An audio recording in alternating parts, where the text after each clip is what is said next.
इस कार्यक्रम की प्रमुख आयोजिका भाजपा की राष्ट्रीय मंत्री, संसद सदस्य श्रद्धामना सरोज पांडे जी, छत्तीसगढ़ के यशस्वी लोकप्रिय मुख्यमंत्री मितवर रमन सिंह जी, आदरणीय नंद कुमार साय जी, आदरणीय व्यास जी, पार्टी के वरिष्ठ नेता, लोकप्रिय नेता आदरणीय जुदेव जी, सभी सम्मानीय छत्तीसगढ़ के मंत्रीगण, सभी सांसदगण, पार्टी के वरिष्ठ कार्यकर्ता, दिल्ली प्रदेश भाजपा के अध्यक्ष मित्र विजेंद्र गुप्ता जी, मीडिया के सभी मित्रगण, देवी और सज्जनों, अभी आपने छत्तीसगढ़ की संस्कृति के कुछ अंश को देखे। उनके नृत्य ऐसे थे कि आपके पैर स्वयं थिरकने लगते थे। छत्तीसगढ़ की यही सादगी है, यही सहजता है, यही स्नेहिलता है, यही प्रेम है जो छत्तीसगढ़ को एक अलग बनाता है। उसमें हिंसा का स्थान नहीं है, उसमें नक्सलवाद का स्थान नहीं है। और ये बात मैंने अपने स्वयं महसूस की।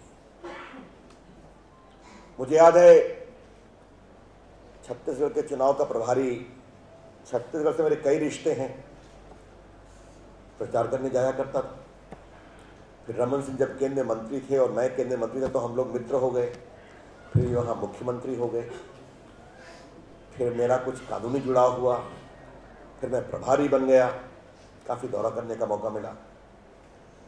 एक छत्तीसगढ़ का एक बड़ी सी टिप्पणी है, छत्तीसगढ़िया सबले बढ़िया। इसको मैं सुनता था और जब मैंने जाकर के देखा वहाँ के लोगों की सादगी, वहाँ के लोगों का विश्वास, मैं कहाँ से अपनी बात शुरू करूँ आपके सामने। नक्सलवादियों ने कहा था कि चुनाव का बहिष्कार करना है, ओपन थ्रेट दिया था।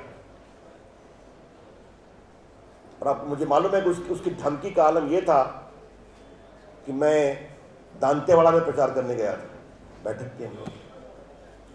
दूसरे दिन भाजपा के जिला उपाध्यक्ष जो हमारी मीटिंग को प्रेजाइड कर रहा था उसकी गर्दन काट दी गई। कांग्रेस के भी एक जिला पदाधिकारी को बाद में मार दिया गया। अभी नंद कुमार साय जी, आपने बहुत भावुक टिप्पणी की।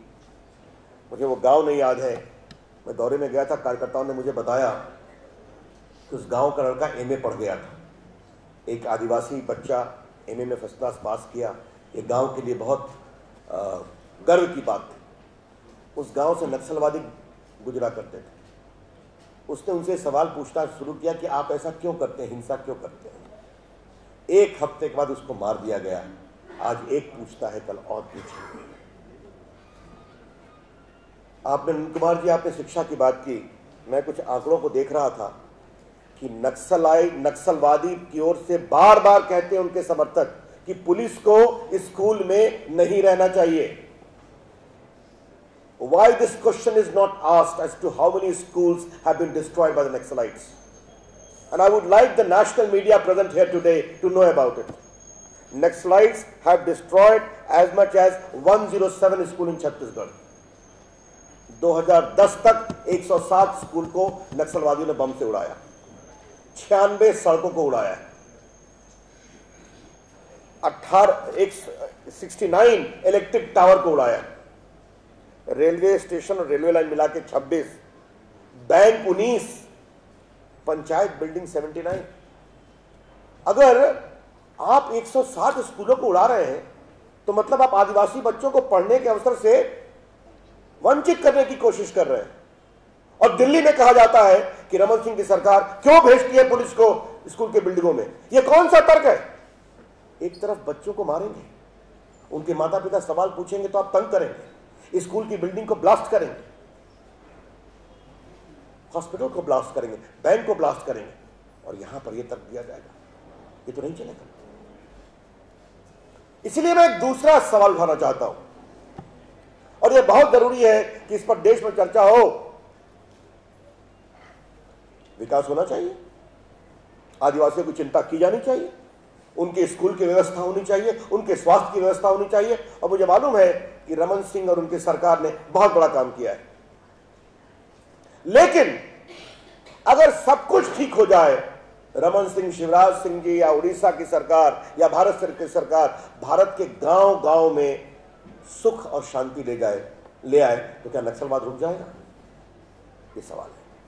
कभी नहीं रुकेगा, क्योंकि उनका उद्देश्य है हिंदुस्तान पर कब्जा करना, भारत के संसदीय लोकतंत्र को उखाड़ फेंकना। They want to capture political power to the barrel of gun. ये उनका उद्देश्य है। इसलिए ये लोग तर्क देते हैं कि ये होना चाहिए, जरूर होना चाहिए। कोई भी सरकार उत्तरदायी है, उसको जनता के लिए काम करना पड़ेगा, गरीबों के लिए काम करना पड़ेगा, आदिवासियों के लिए काम करना पड़ेगा। लेकिन नक्सलवाद का काम क्या रुक सकता है? मैं बात कर रहा था चुनाव की। उन्हें धमकी दिया कि हम धमकी देते हैं कि लोग मत देने नहीं जाए। बहुत धमकी थी, मुझे याद है। रमन सिंह, हम लोग सब लोग दौरा किया करते थे, इनकी बहुत लोकप्रिय यात्राएं हुआ करती थी। चुनाव आयोग ने भी हिम्मत करके दिखाई। क्या हुआ रिजल्ट? 70 से 74% आदिवासी बहुल इलाकों में मतदान हुआ, और कभी यह शिकायत नहीं की गई कि यह मतदान फर्जी हुआ है। चुनाव आयोग से नहीं कहा गया इसकी दोबारा जांच कराया जाए। मैंने दांतेवाड़ा की बात की। यह बस्तर की चर्चा बहुत आती है।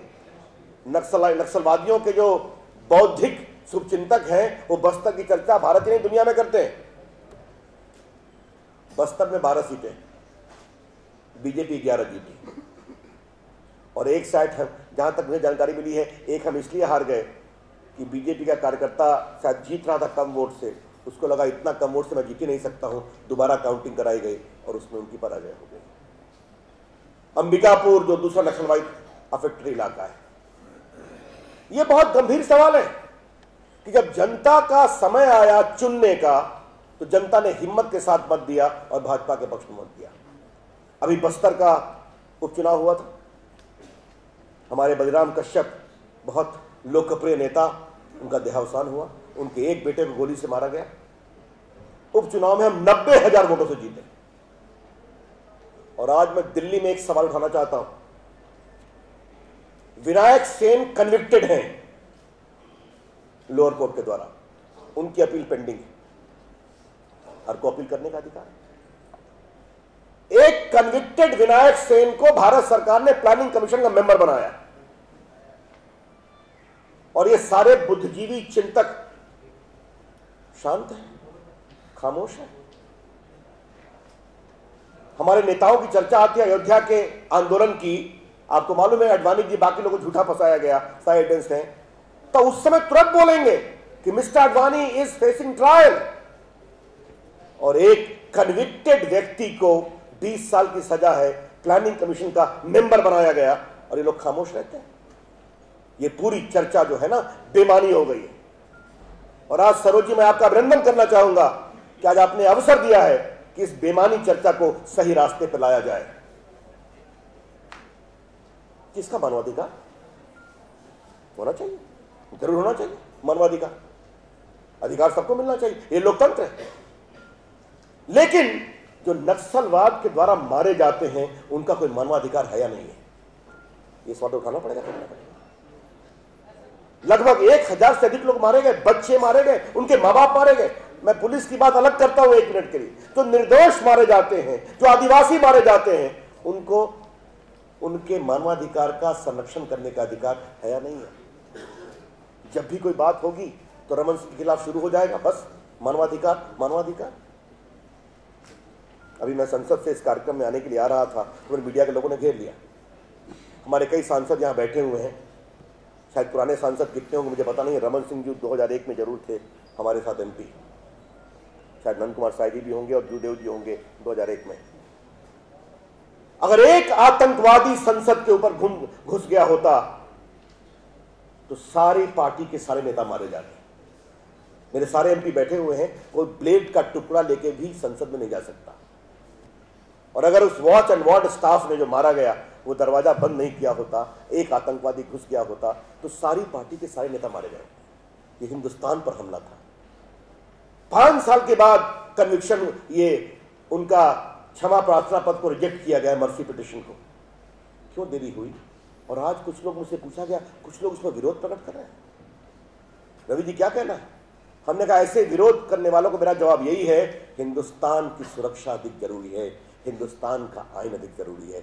ऐसे लोगों को विरोध करने का अधिकार है, लेकिन जनता उनको तिरस्कार करेगी और करती रहेगी। हमेशा देश ने दिखाया है। आज ये सवाल उठाने इसलिए बहुत जरूरी थे कि इन सवालों पर ईमानदार बहस होनी चाहिए। एक सुप्रीम कोर्ट का फैसला आया। मैं पेशे से वकील भी हूं, सुप्रीम कोर्ट में वकालत करता हूं। वाजपेयी जी की सरकार में देश का कानून मंत्री रहने का अधिकार में अवसर मिला है, सौभाग्य मिला। ये सुप्रीम कोर्ट का जजमेंट आया एसपीओ पर। ये कौन सा जजमेंट? एक कानून के छात्र के रूप में मैं कहता हूं कि सुप्रीम कोर्ट ने जजमेंट दिया है। ये जजमेंट न्याय और कानून से कम और मार्क्सवादी विचारधारा से अधिक प्रभावित है। और ये बात मैं पूरी जिम्मेवारी से बोल रहा हूं। I am saying with full sense of responsibility. मैंने इस पर बहुत कुछ लिखा भी है। सलवा जुलूम के निर्णय में, एसपीओ के निर्णय में सुप्रीम कोर्ट ने क्या कहा कि हम कुछ मुद्दों पर विचार करेंगे और उस मुद्दों के आधार पर हम निर्णय करेंगे। देश कैसी नीति बनाता है, पूंजीवाद का बोलवाला है। मैं कुछ कोटेशन करना चाहूंगा उनके जजमेंट के। The root cause of problem is the culture of unstrained self restrictiveness, greed pawned by modern neoliberal economic ideology, the policy of privatization which has incapacitated itself against and ideologically from devoting adequate financial resources in building capacity। घोर वामपंथी विचारकों के विचार को प्रामाणिक मानकर judgement में coat किया गया है। And I am saying so with full sense of responsibility, this judgment is guided by ideology of Marxism। क्या कर दिया गया? कहे कि एसपीओज को बच्चे होंगे, उनको आप देंगे तो वो रिवेंज की भावना से काम करेंगे, अतः ये ठीक नहीं है। कमाल है, क्या तर्क है? रिवेंज तो फिर पुलिस वाले को भी नहीं करना चाहिए। जब पुलिस वाले का दोस्त मारा जाता है तो उनके अंदर भी रिवेंज आएगा। आपको मालूम है दफादार चौकीदार इस देश में 150-200 वर्षों से हैं। उनको इलाके की जानकारी होती है, वो पुलिस का सहयोग करते हैं। कश्मीर में, पाकिस्तान और कश्मीर की सीमा पर आपको मालूम है लोगों को विलेज प्रोटेक्शन कमेटी बनाई गई है, जिसमें कुछ एक महिला को पुरस्कार भी दिया गया था। अब सुप्रीम कोर्ट ने कह दिया सबको खत्म करिए। देश की सुरक्षा कैसे होगी? नक्सलवाद देश के लिए कितनी चिंता का विषय है, यह सरकार का काम तय करना है, संसद का काम तय करना है। क्षमा करें, न्यायपालिका का नहीं है, यह पॉलिसी डिसीजन है। और यह बात सुप्रीम कोर्ट ने कई निर्णय में कही है और इस निर्णय में इसका कोई उल्लेख नहीं है। हम न्यायपालिका का बहुत सम्मान करते हैं। इस देश में सुप्रीम कोर्ट ने बहुत बड़ा काम किया है, उसका अभिनंदन करते हैं, भ्रष्टाचार को एक्सपोज करने में, बाकी करने में। लेकिन हम भारत सरकार से अपेक्षा करेंगे कि यह निर्णय देश की सुरक्षा के लिए चिंता पैदा करेगा, इसलिए इस निर्णय का रिव्यू होना चाहिए, यह मैं मांग करना चाहता हूं। मैंने संसद में इस विषय को उठाया था। मित्रों, अंत मुझे इतना ही कहना है, देश की सुरक्षा के लिए खतरे आते रहेंगे। हमें इस देश पर विश्वास करना चाहिए और हमें अपने ऊपर विश्वास करना चाहिए। जब से हम राजनीति में आए हैं हमने एक ही बात सीखी है, तेरा वैभव अमर रहे मां, हम बिनचार रहे न रहे। और आज छत्तीसगढ़ की सरकार, हमारे सांसद, हमारे सारे कार्यकर्ता, हमारे विधायक उस दिशा में काम कर रहे हैं। आज दिल्ली में मैं छत्तीसगढ़ के उन कार्यकर्ताओं को याद करना चाहूंगा जिन्होंने अपने जीवन का होम किया, चाहे वो गांव में हो या शहर में हो, आदिवासी हो या गैर आदिवासी, लेकिन कभी नक्सलवाद के आगे झुके नहीं। आज उनका सम्मान करने की जरूरत है। और मैं अपने मीडिया के लोगों से एक विनम्रता से आग्रह करना चाहूंगा, इस देश में इस बहस को आगे बढ़ाने की जरूरत है कि क्या मानवाधिकार, बौद्धिक प्रतिभा, लोकतंत्र सिर्फ उनके लिए है जो आतंकवाद या नक्सलवाद करते हैं, या उनके लिए भी है जो उनके आतंकवाद और नक्सलवाद के भोगी हैं, जो मारे जाते हैं। बहुत बहुत धन्यवाद। नमस्कार।